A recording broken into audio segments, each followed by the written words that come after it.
For as long as I've been researching and writing about real estate, any support from government for first home buyers to help them get into the market has been met by a chorus of naysayers.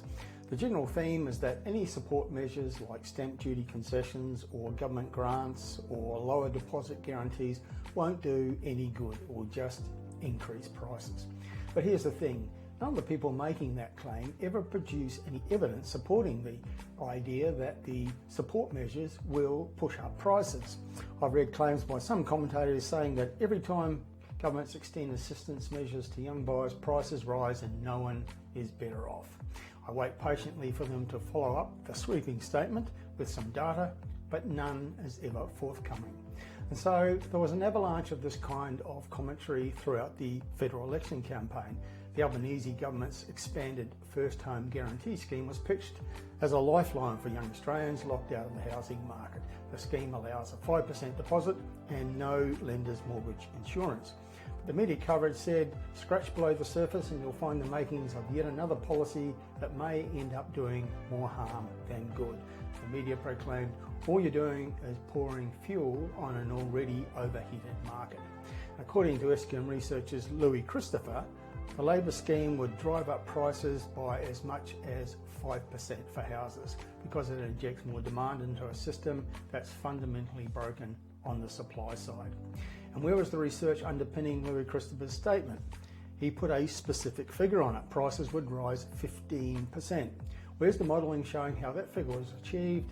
Well, we weren't shown any. Now the Greens predictably jumped on the bandwagon, eager to prove yet again that they understand nothing about our housing markets. Their chief spinner of real estate misinformation, Max Chandler-Mather, warned that house prices would rise by up to $211,000 in Sydney and by $135,000 in Sydney within a year as a result of the election campaign promises. Again, where was the evidence for those outrageous claims?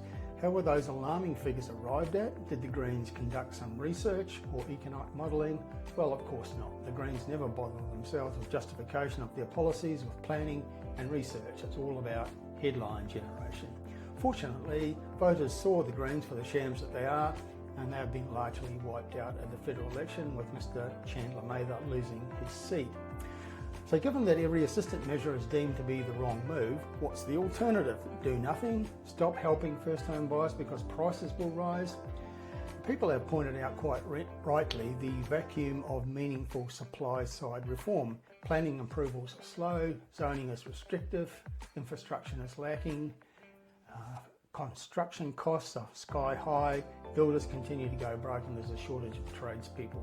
Now those issues need to be dealt with along with the measures to help people buy homes. State and federal governments need to increase the supply of dwellings and deal with the high cost of creating new homes. But I don't agree with the often repeated claim that helping young buyers simply increases prices, because no one as yet has delivered any evidence that that claim is correct.